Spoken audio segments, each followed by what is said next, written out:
Bienvenue à toutes et à tous. Aujourd'hui, on va plonger dans une histoire qui, franchement, dépasse de très loin les terrains de foot. Oui, on s'appuie sur une chronique vraiment passionnante de Al-Amin Job. Tout à fait, une chronique qui revient sur un nouveau documentaire consacré à une légende sénégalaise, Jules François Bocandé. Et c'est vraiment ça, notre point de départ. Ce n'est pas juste l'histoire d'un buteur exceptionnel. Non, c'est bien plus que ça. C'est le parcours d'un homme qui était d'une certaine manière brisé par son pays avant de devenir son plus grand symbole. Un symbole de persévérance et de patriotisme. Son histoire, en fait, elle nous force à nous poser des questions beaucoup plus larges. Absolument. Sur la mémoire, sur la façon dont un continent chérit ses héros, ou parfois les oublie. C'est incroyable. Et même pour ceux qui ne l'ont jamais vu jouer, la source nous rappelle que sa légende vit encore aujourd'hui dans une chanson populaire que tout le monde connaît au Sénégal. Avec Bocandé, Mbegbal, Tekden, Dormoudougou égale Bocandé. Ce qui veut dire... En gros, avec Bocandé, un coup de tête, un contrôle de la poitrine, une frappe et c'est le but. C'est devenu une formule magique, quoi. Une équation. C'est ça, une équation. Et le fait que ça soit devenu une chanson populaire, ça montre bien qu'il n'est plus un simple joueur. Il est devenu un mythe. Un mythe, oui. Mais ce qui est fou, c'est que cette histoire, elle aurait pu s'arrêter net bien avant même de commencer. Ah oui. Reprenons depuis le début, parce que ça démarre par un vrai drame.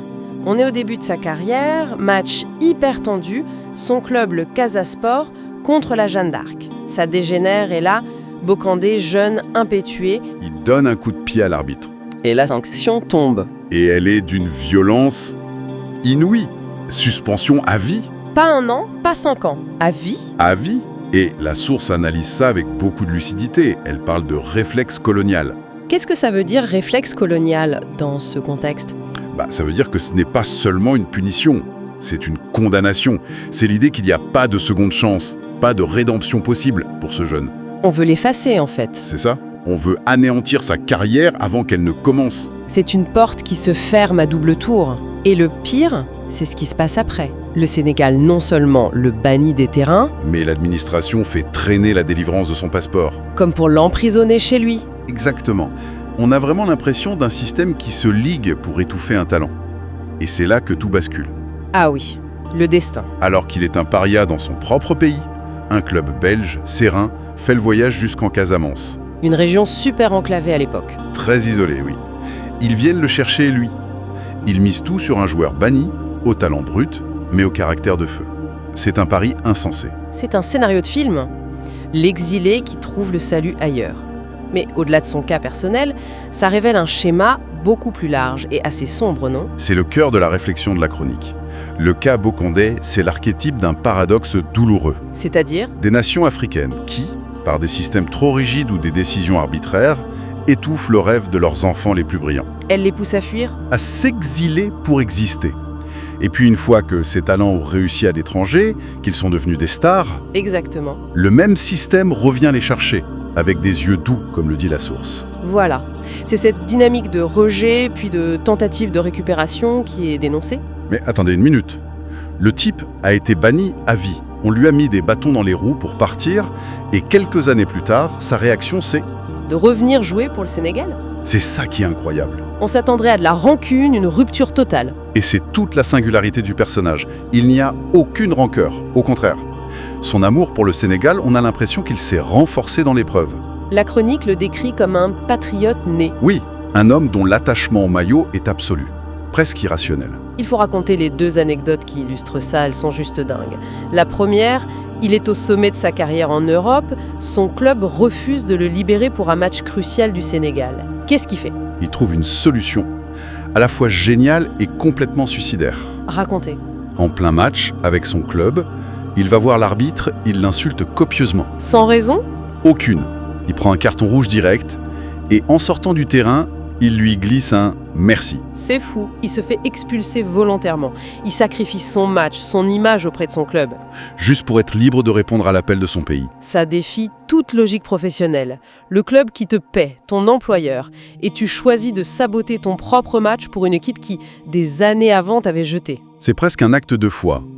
Ça montre que pour lui, la sélection nationale, ce n'était pas un bonus, c'était le centre de son univers. Et ce n'est même pas l'anecdote la plus forte. Non, il y a encore plus fort. Allez-y. On est en 1992, Coupe d'Afrique des Nations au Sénégal. L'attente est énorme. Les Lions perdent. Ils sont éliminés.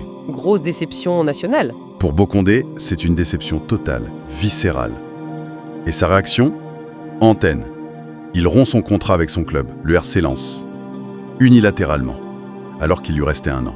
Donc, la défaite de son pays a un impact direct sur sa carrière en club. Il la met en péril par déception patriotique. Exactement. Sa connexion émotionnelle est si forte qu'elle dicte ses choix professionnels. Ce n'est plus du patriotisme, c'est une fusion. On est bien au-delà du patriotisme de façade. Ah oui, largement. C'est un engagement physique, émotionnel, qui dépasse l'injustice qu'il a lui-même subie. Il incarne cette idée du don de soi, où les blessures personnelles ne comptent plus face à l'amour du maillot. Alors on a parlé de l'homme, de ses sacrifices, mais au fond, pourquoi raconter cette histoire aujourd'hui, en 2025 ? Est-ce que c'est juste un bel hommage, ou est-ce que ça nous dit quelque chose de plus urgent sur notre présent ? C'est exactement là que la chronique nous emmène. Ce documentaire, ce n'est pas juste une biographie, c'est un acte de mémoire. Et c'est un acte politique. On touche au cœur du problème. Oui, ce que la source appelle un chantier négligé. La capacité de l'Afrique à garder ses héros en vie. Donc le problème, ce n'est pas un manque de héros, mais un manque de narration. On a les personnages, mais pas les conteurs. Ou pas les moyens de diffuser leurs histoires. C'est ça. L'analyse parle d'un soft power sauvage qui s'exerce sur le continent. C'est-à-dire? Les jeunes Africains sont bombardés de récits, de modèles qui viennent d'ailleurs, d'Occident ou d'Orient. Et ces histoires, aussi belles soient-elles, peuvent renforcer un sentiment d'aliénation. L'idée que la grandeur, l'héroïsme, ça se trouve toujours ailleurs. Et en l'absence de ses propres récits, une culture finit par adopter ceux des autres. Précisément. Et pourtant, des héros, il y en a.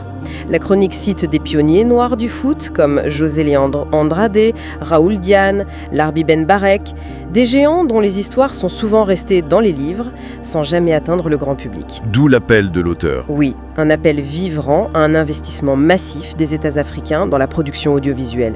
Ce n'est pas juste du divertissement, c'est une priorité stratégique. Reprendre le contrôle de son propre récit. Forger ses propres modèles et, pour citer le texte, briser le mythe de l'impossible dans l'esprit de la jeunesse.